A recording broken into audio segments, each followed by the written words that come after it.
നമ്മളുടെ ഓരോ ദിവസവും, ആ ദിവസത്തിലെ ഓരോ പ്രഭാതവും ലുഹാസമയവും നട്ടുച്ചയും സായാഹ്നവും സന്ധ്യയും അർദ്ധരാത്രിയും എല്ലാം കഴിഞ്ഞ് വീണ്ടും ഒരു പുലരിയിൽ നമ്മൾ ഉണർന്നെഴുന്നേൽക്കുന്ന നമ്മളുടെ ഒരു ദിവസം, ആ ദിവസം പടച്ചവൻ നമുക്ക് നൽകുന്ന വലിയ ഒരു അനുഗ്രഹമാണ്.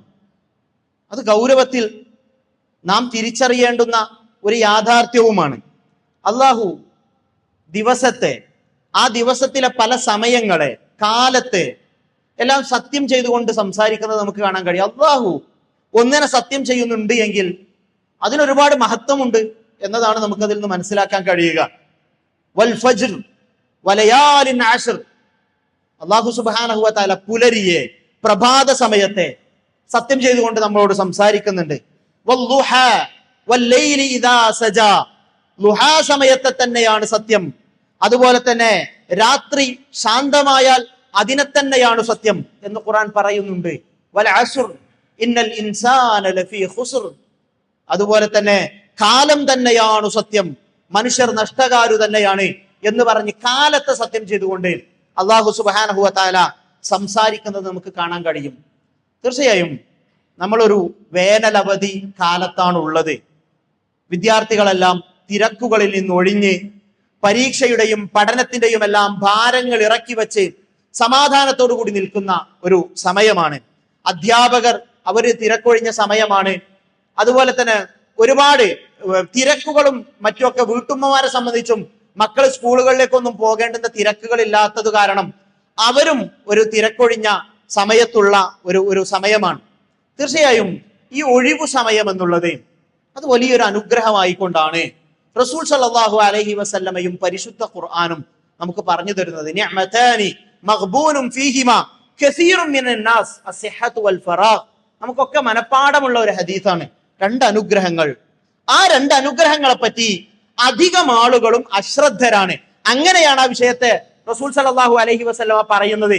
രണ്ട് അനുഗ്രഹങ്ങളുണ്ട്, പക്ഷെ ആ അനുഗ്രഹങ്ങളെ കുറിച്ച് അധികം ആളുകളും അശ്രദ്ധരാണ്.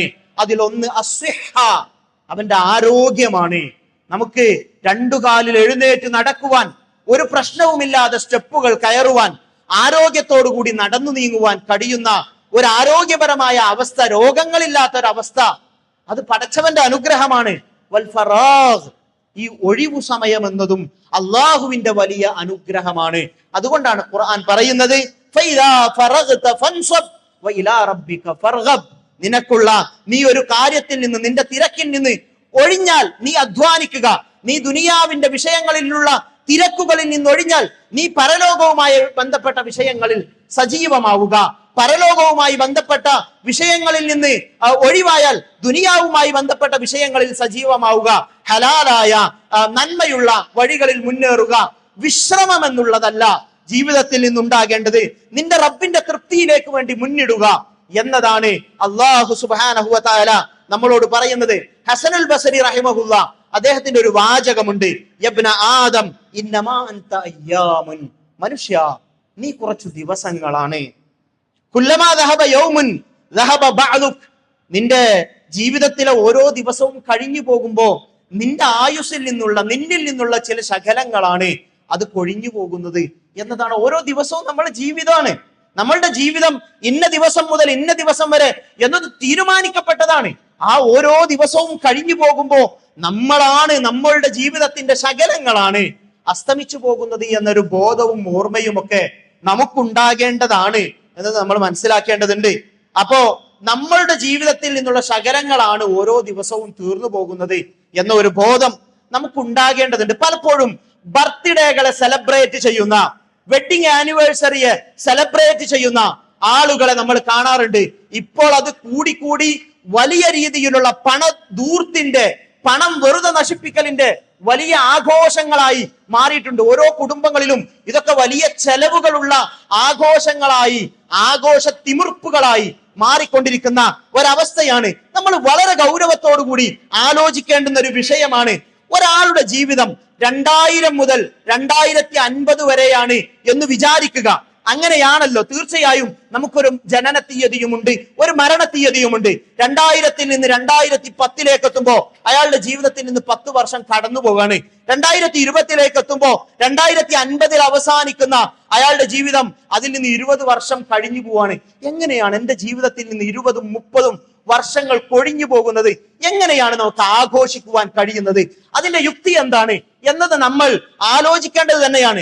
മറിച്ച് 2050 എന്ന എന്റെ മരണ ദിവസത്തിൽ നിന്ന് ഒരു വർഷം അങ്ങോട്ട് പോവുകയാണെങ്കിൽ തീർച്ചയായും അവിടെയാണ് ആഘോഷത്തിന് സാധ്യതയുള്ളത് എന്നത് നമുക്കറിയാം. അതുപോലെ തന്നെ 2025-ലാണ് ഒരാളുടെ വിവാഹം നടക്കുന്നതെങ്കിൽ 2050-ലാണ് അയാളുടെ മരണമെങ്കിൽ അയാളുടെ പ്രിയതമയുമൊത്തുള്ള അയാളുടെ മനോഹരമായ വർഷങ്ങൾ, അതിന്റെ ആയുസ് 25 വർഷമാണ്. അയാൾ വിവാഹം കഴിക്കുമ്പോ ഒരു വർഷം കഴിഞ്ഞു പോകുമ്പോ അവരൊത്തുള്ള സന്തോഷത്തിന്റെ ജീവിതം കൊഴിഞ്ഞു പോവുകയാണ്.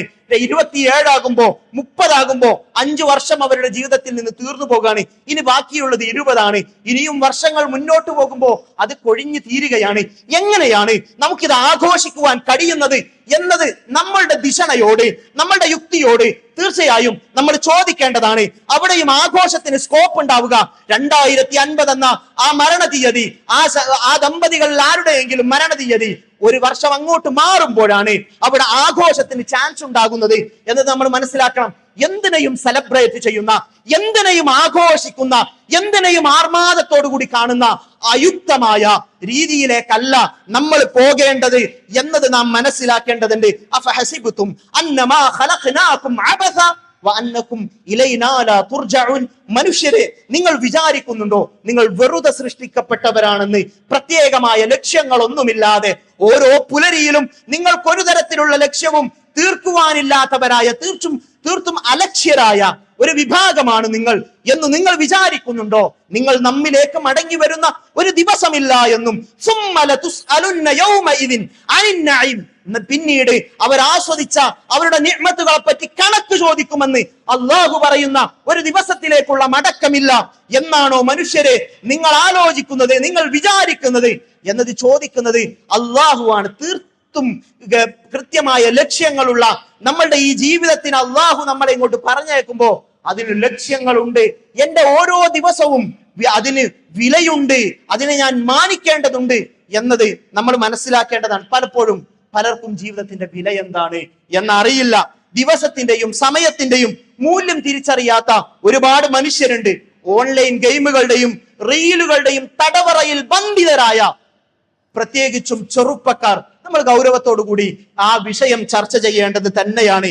ഇതിന്റെ തടവറയിൽ ബന്ധിതരായ കുട്ടികൾ, നമ്മളുടെ മക്കൾ, നമ്മൾ ഗൗരവത്തോടു കൂടി ആ വിഷയത്തെ കണ്ടിട്ടുണ്ടോ എന്നത് ഒരു ചോദ്യം തന്നെയാണ്. റീലുകൾ, ഖുതുബകളിൽ, മിമ്പറുകളിൽ ഗൗരവത്തോടു കൂടി എടുത്തു സംസാരിക്കേണ്ടുന്ന ഒരു അവസ്ഥയിലേക്ക് എത്തിയിട്ടുണ്ട് എന്നത് ആർക്കാണ് നിഷേധിക്കുവാൻ കഴിയുന്നത്? തീർച്ചയായും ഗൗരവത്തോടു കൂടി നമ്മൾ മനസ്സിലാക്കേണ്ടത് തന്നെയാണ്. എന്താണ് ശാസ്ത്രീയമായ പഠനങ്ങൾ? റീലുകൾ ഇങ്ങനെ ഒരു വീഡിയോ കഴിഞ്ഞാൽ 30 സെക്കൻഡോ അതല്ലെങ്കിൽ അതിലും കുറച്ച് കൂടുതലോ ഉള്ള കണ്ടന്റ് ഇങ്ങനെ തോണ്ടിക്കൊണ്ടേയിരിക്കുക, അത് തീരാത്ത രീതിയിൽ അതിങ്ങനെ ആസ്വദിച്ചുകൊണ്ടിരിക്കുക.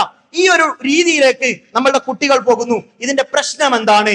അവരുടെ കാഴ്ചയും കേൾവിയും അതുപോലെ തന്നെ സ്പീഡിലുള്ള ഈ സ്ക്രോളിങ്ങും അതുകൊണ്ടുണ്ടാകുന്ന പ്രശ്നം എന്താണ് എന്നത് ശാസ്ത്രം നമ്മളോട് പറയുന്നുണ്ട്, പഠനങ്ങൾ നമ്മളോട് പറയുന്നുണ്ട്. ഒന്നാമതായിട്ട് കുട്ടിക്ക് അതിൽ നിന്നുണ്ടാകുക ശ്രദ്ധക്കുറവാണ്. റീലുകള് വളരെ വേഗത്തിൽ ഇങ്ങനെ മാറുന്ന സമയത്ത് ആ വീഡിയോകൾ അവരുടെ കുട്ടിയുടെ മസ്തിഷ്കത്തിൽ വേഗത്തിലുള്ള ഒരു ഉത്തേജനം, ഒരു ഭയങ്കരമായ സന്തോഷം. നിങ്ങൾ ഈ റീലുകൾ കുട്ടികളിൽ നിന്ന് വാങ്ങി നോക്കി, അവർ ദേഷ്യം പിടിക്കും. കാരണം അതിങ്ങനെ കണ്ടുകൊണ്ടിരിക്കുമ്പോൾ ഒരു പ്ലഷർ, ഒരു സന്തോഷം അവർക്ക് കിട്ടിക്കൊണ്ടേയിരിക്കുന്നുണ്ട്. ഇത് നമ്മളുടെ ഒരു കുട്ടിയുടെ മസ്തിഷ്കം പെട്ടെന്ന് ഉത്തേജനം സംഭവിക്കുകയും ആ ഒരു സന്തോഷം അവനിലൊരു അഡിക്ഷൻ ഉണ്ടാക്കുകയും ചെയ്യുന്നുണ്ട്. അത് കാരണം ഈ കുട്ടികൾക്ക് ഒരു കാര്യത്തിൽ പ്രത്യേകമായിട്ട് ശ്രദ്ധിച്ചിരിക്കാൻ കഴിയാത്ത ഒരു പ്രശ്നമുണ്ട്. നിങ്ങൾ സ്കൂളുകളിലെ അധ്യാപകരോട് ചോദിക്കുക, നിങ്ങൾ നിങ്ങളുടെ മക്കളുടെ പഠന സമയത്ത് അവരുടെ അസ്വസ്ഥതകൾ ശ്രദ്ധിക്കുക. റീലുകൾക്ക് അടിമപ്പെട്ടവരാണോ അവർക്ക് പഠനത്തിൽ ശ്രദ്ധിക്കാൻ കഴിയുകയില്ല എന്നതൊരു പ്രശ്നമാണ്. അതുപോലെ തന്നെ പുസ്തകം വായിക്കാൻ കഴിയൂല, ഒരു പുസ്തകം എടുത്ത് വായിക്കാൻ കുട്ടിക്ക് കഴിയൂല, ക്ലാസ് കേട്ടിരിക്കാൻ കഴിയൂല, ഭയങ്കരമായ മടുപ്പ് കുട്ടികൾക്ക് തോന്നും. സ്ലോ ആക്ടിവിറ്റീസുകളിലൊന്നും കുട്ടികൾക്ക് ഇടപെടാൻ കഴിയൂല. വായന പോലെ അതുപോലെ തന്നെ ക്ലാസ് കേൾക്കൽ പോലെയുള്ള 1 മണിക്കൂറൊക്കെ ഉള്ള ഒരു സാധനം കുട്ടീന്റെ മുന്നിൽ വെച്ചെടുത്ത് നോക്കി, കുട്ടിക്ക് അതുമായി കൊണ്ട് പൊരുത്തപ്പെടാൻ കഴിയില്ല. കുട്ടി അസ്വസ്ഥത കാണിക്കും, കുട്ടിക്ക് മാറണം, ഒരു 30 സെക്കൻഡ് കഴിയുമ്പോൾ വേറൊരു കാര്യത്തിലേക്ക് പോകണം. ആ രീതിയിലുള്ള പ്രശ്നം നമ്മളുടെ വീടുകളിലെ മക്കൾ അനുഭവിച്ചു കൊണ്ടിരിക്കുന്ന ഒരു സമയത്താണ് നമ്മളുള്ളത്. ഡോപ്പമിൻ എന്ന് പറയുന്ന ഹോർമോൺ, നമ്മൾക്ക് സന്തോഷം പകരുന്ന ഹോർമോൺ, ഈ ഹോർമോൺ ഈ റീല് കാണുന്ന സമയത്ത് അടിച്ചു കയറുന്ന ഒരു പ്രശ്നമുണ്ട്. അതുകൊണ്ട് തന്നെയാണ് ഈ മസ്തിഷ്കത്തിൽ ഇങ്ങനെ ഒരു പ്രശ്നം ഉണ്ടാകുന്നത്. ഇത് കുട്ടികൾക്ക് ഇൻസ്റ്റന്റ് പ്ലഷർ, പെട്ടെന്നുള്ള സന്തോഷം നൽകുകയും ആ സന്തോഷത്തിൽ അവർക്ക് നിൽക്കണം എന്ന് അവർ ആഗ്രഹിക്കുകയും ചെയ്യുന്നു. ഇങ്ങനെ ഒരു അവസ്ഥയിലേക്ക്, അഡിക്ഷനിലേക്ക് പോയാൽ കളിക്കാൻ കുട്ടിക്ക് താല്പര്യം ഉണ്ടാവില്ല, പഠിക്കാൻ താല്പര്യം ഉണ്ടാവില്ല, എല്ലാം ഒരു ബോറിംഗ് ആയിട്ട് അവർക്കൊരു വെറുപ്പുള്ള അവസ്ഥയിൽ അനുഭവപ്പെടുന്ന അവസ്ഥയുണ്ടാകും. അവരുടെ ഭാഷയെ ബാധിക്കും. നമ്മൾ ജൻസിയുടെ ഭാഷയെ പറ്റി സംസാരിക്കുന്നുണ്ട്. നമ്മൾ പ്രയോഗിക്കുന്ന പല മലയാള വാക്കുകളും ജൻസിക്ക് തിരിച്ചറിയുന്നില്ല എന്ന വിഷയം പോലും ഗൗരവത്തിൽ നമുക്കിടയിൽ ചർച്ച ചെയ്യപ്പെടുന്ന വിഷയമാണ്. ആളുകളുമായുള്ള സമ്പർക്കം കുറയുന്നത് കാരണം വൊക്കാബുലറി, കുട്ടികളുടെ പദസമ്പത്ത് നശിക്കും, അതുപോലെ തന്നെ കമ്മ്യൂണിക്കേഷൻ സ്കില്ല് നശിക്കും. ഇതെല്ലാം പഠനങ്ങളാണ്. അവരുടെ ഉറക്കത്തെ പോലും ബാധിക്കും. അവരുടെ ഈ മൊബൈൽ സ്ക്രീനിന്റെ ബ്ലൂ ലൈറ്റിൽ അവരിങ്ങനെ നിൽക്കുന്ന സമയത്ത് അവരുടെ ഉറക്കത്തിന്റെ ഹോർമോൺ, അത് മെലറ്റോണിൻ, അത് ഉറക്കം നൽകുന്ന ഹോർമോണായ മെലറ്റോണിൻ അത് ആക്റ്റീവ് ആകാതിരിക്കും, കുട്ടികളുടെ ഉറക്കത്തെ ബാധിക്കും. അതുപോലെ തന്നെ അവർക്ക് ADHD എന്ന് പറയുന്ന attention deficit hyper activity disorder എന്ന് പറഞ്ഞ ഒരു രോഗാവസ്ഥയിലേക്ക് കുട്ടികൾ പോകും. ആ രോഗാവസ്ഥയിലേക്ക് പോകുന്ന കുട്ടികൾ, അവരുടെ ലക്ഷണങ്ങൾ നമുക്ക് പറഞ്ഞു തരുന്നുണ്ട്. മസ്തിഷ്കം അമിതമായിട്ട് ഈ ഡോപ്പമിൻ പ്രൊഡ്യൂസ് ചെയ്യുന്നത് കാരണമുണ്ടാകുന്ന പ്രശ്നമാണത്. അത് കാരണം കുട്ടിക്ക് ഒരു കാര്യത്തിൽ പ്രത്യേകിച്ച് ശ്രദ്ധിച്ചു നിൽക്കാൻ കഴിയൂല. ഒരു കാര്യത്തിൽ ശ്രദ്ധ കേന്ദ്രീകരിക്കുമ്പോൾ കുട്ടി ബുദ്ധിമുട്ട് കാണിക്കും. അതുപോലെ തന്നെ കാര്യങ്ങൾ പെട്ടെന്ന് മറക്കും, പഠിച്ചത് പെട്ടെന്ന് കുട്ടി മറക്കും. അതുപോലെ തന്നെ ഒരു കാര്യം ചെയ്താൽ അത് പൂർത്തിയാക്കാതെ അത് അവിടെ ഇട്ടേച്ചു പോകുന്ന രീതി കുട്ടിയിൽ നിന്നുണ്ടാകും. അതുപോലെ ഒരിടത്ത് ശാന്തമായി ഇരിക്കാൻ കഴിയാത്ത അവസ്ഥ കുട്ടികളിൽ ഉണ്ടാകും. അധികമായി സംസാരിക്കും, ലെവലില്ലാതെ കുട്ടികൾ സംസാരിച്ചുകൊണ്ടേയിരിക്കും. ഇപ്പോ ഒരു പുതിയ ട്രെൻഡ് ഉണ്ടല്ലോ, കുട്ടികളിൽ നിന്നുണ്ടാകുന്ന നമ്മളൊക്കെ മുമ്പ് കണ്ടിട്ടില്ലാത്ത രീതിയിലുള്ള ഒരു ചടുലതയും ഒരു ഇളക്കവും ഒരു ലക്കുകെട്ടുള്ള സംസാരവും അതുണ്ടാകുന്നത് ഇതിൽ നിന്നാണ്.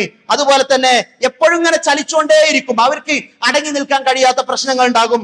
ചിന്തിക്കാതെ എടുത്തു ചാടി പ്രതികരിക്കുന്ന രീതികൾ അവരിൽ നിന്നുണ്ടാകും. ഒരു മൊബൈൽ വാങ്ങി വെച്ചാൽ പോയി ആത്മഹത്യ ചെയ്യുന്ന രീതിയിലുള്ള പ്രശ്നങ്ങളിലേക്ക് അവർ പോകും. മറ്റുള്ളവരുടെ സംസാരത്തിൽ ഒരു മാന്യതയും ഇല്ലാതെ ഇടപെടുന്ന അവസ്ഥ അവരിൽ നിന്നുണ്ടാകും. കാത്തിരിക്കാനുള്ള ക്ഷമ കുറയും. ഇതൊക്കെ ഈ രോഗത്തിന്റെ ലക്ഷണമാണ്. ഈ രോഗത്തിലേക്ക് കുട്ടികൾ പോകാൻ റീലുകൾ കാരണമാകും എന്ന് നമ്മളോട് ശാസ്ത്രം പറയുമ്പോ റസൂൽ സല്ലല്ലാഹു അലൈഹി വസല്ലമയുടെ ഹദീസുകൾ വളരെ ഗൗരവത്തോടു കൂടി ചൂണ്ടുവിരൽ വെച്ചുകൊണ്ട് നമ്മൾ വായിക്കണം. ലാ ദററ വലാ ദിറാറ. ഒരാൾക്ക് സ്വന്തത്തിന് ഉപദ്രവം ഉണ്ടാകുന്ന കാര്യവും പാടില്ല, മറ്റുള്ളവർക്ക് ഉപദ്രവം ഉണ്ടാകുന്ന കാര്യവും അനുവദനീയമല്ല എന്നതാണ് റസൂൽ സല്ലല്ലാഹു അലൈഹി വസല്ലമ പറയുന്നത്. റീലുകൾ കാണാനേ പാടില്ല, അത് ഹറാമാണ് എന്നല്ല, ആ രീതിയിലല്ല ഞാൻ പറയുന്നത്. മറിച്ച് അതിനെ കൂടുതലായി കുട്ടികളിലേക്ക് പോകുമ്പോ, അത് അവരുടെ പഠനത്തെ ബാധിക്കുമ്പോ, അവരുടെ ശരീരത്തെ ബാധിക്കുമ്പോ, അവരുടെ മനസ്സിനെ ബാധിക്കുമ്പോ, അവരുടെ ബുദ്ധിയെ ബാധിക്കുമ്പോ അത് പ്രശ്നം തന്നെയാണ് എന്നത് നാം മനസ്സിലാക്കണം.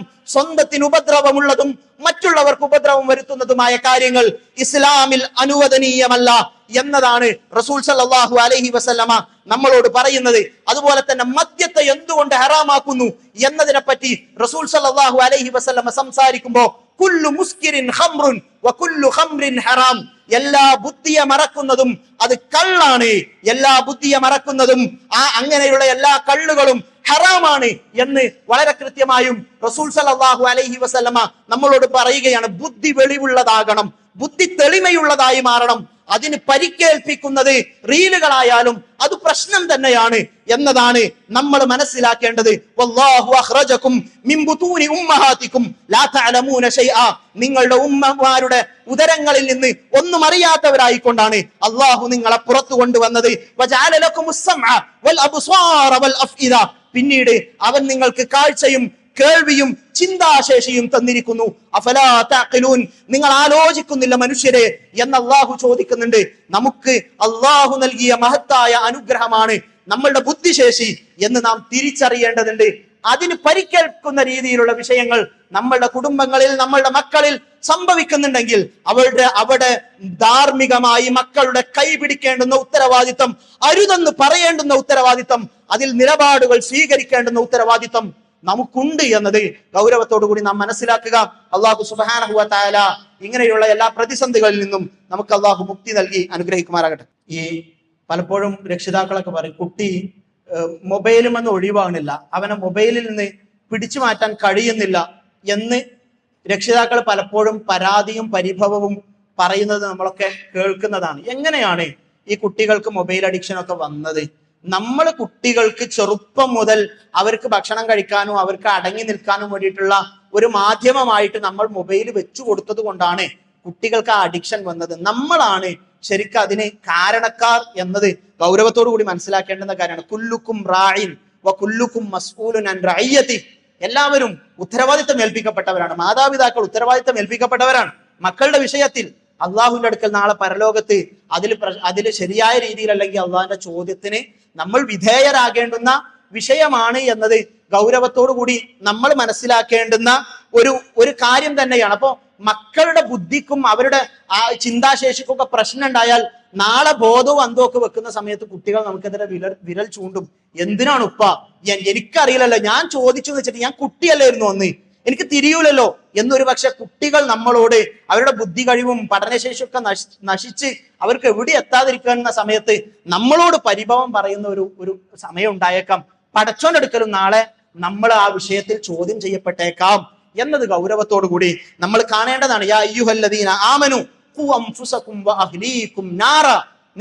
അല്ലയോ വിശ്വാസികളെ, നിങ്ങൾ നിങ്ങളെയും അതുപോലെ തന്നെ നിങ്ങളുടെ കുടുംബത്തെയും നരകത്തിൽ നിന്ന് കാത്തു സംരക്ഷിക്കുക എന്നത് അള്ളാഹു സുബ്ഹാനഹു വ തആല ഗൗരവത്തോടു കൂടി നമ്മളെ ഓർമ്മിപ്പിച്ച കാര്യമാണ്. നമ്മളെ മക്കള് എന്തൊക്കെ രീതിയിലുള്ള വൃത്തികേടുകളാണ് കാണുന്നത് എന്നതൊന്നും നമ്മൾ ശ്രദ്ധിക്കാതിരിക്കുമ്പോൾ അവിടെയും നമ്മളുടെ ഉത്തരവാദിത്വം തന്നെയാണ് ചോദ്യം ചെയ്യപ്പെടുന്നത് എന്നത് ഗൗരവത്തോടു കൂടി ഞാൻ ആ വിഷയത്തിൽ ഗൗരവത്തോടു കൂടി ഓർമ്മപ്പെടുത്താണ്. മൊബൈലും അതുപോലെ തന്നെ പിന്നെ ഇതൊന്നും ഹറാമാണ് എന്നതല്ല ഞാൻ പറഞ്ഞതിന്റെ ചുരുക്കം എന്ന് പറയുന്നത്. അതിനെ തെറ്റായ രീതിയിൽ ഉപയോഗിക്കപ്പെടുന്ന ഒരു അഡിക്ഷന്റെ രീതിയിലേക്ക് പോകുന്ന, അവരുടെ ഓർമ്മശക്തിയെയും ബുദ്ധിശക്തിയെയും ഒക്കെ നശിപ്പിക്കുന്ന രീതിയിലേക്ക് അത് വഴിതിരിഞ്ഞു പോകുന്നുണ്ടെങ്കിൽ അവിടെ ഒരു രക്ഷിതാവെന്ന നിലയിൽ നിലപാട് സ്വീകരിക്കേണ്ടുന്ന ഉത്തരവാദിത്വം നമുക്കുണ്ട്. പ്രത്യേകിച്ചും ഈ അവധിക്കാലത്ത് കുട്ടികളൊക്കെ വെറുതെ ഇരിക്കുന്ന ഒരു സമയമാണ്. ഒന്നും ചെയ്യാനില്ലാതെ ഈ മൊബൈലുകൾക്ക് മുകളിൽ മാത്രം ഇങ്ങനെ അമർന്നു നിൽക്കുന്ന ഒരു അവസ്ഥ, ഒരു പരിതാപകരമായ അവസ്ഥ നമ്മൾ കണ്ടുകൊണ്ടിരിക്കുന്നുണ്ട്. ഒരു പുതിയ തലമുറയാണ് അവിടെ നശിച്ചു പോകുന്നത് എന്ന ഗൗരവം നമ്മളിൽ നിന്നുണ്ടാകണം, ഒരു ശ്രദ്ധ നമ്മളിൽ നിന്നുണ്ടാകണം. അല്ലാഹു സുബ്ഹാനഹു വ തആല നമ്മളുടെ പുതിയ തലമുറയെ കൂടുതൽ ഊർജ്ജസ്വലരായ സമൂഹത്തെ മുന്നോട്ട് നയിക്കാൻ പ്രാപ്തിയുള്ള ആളുകളിൽ ഉൾപ്പെടുത്തി അനുഗ്രഹിക്കുമാറാകട്ടെ.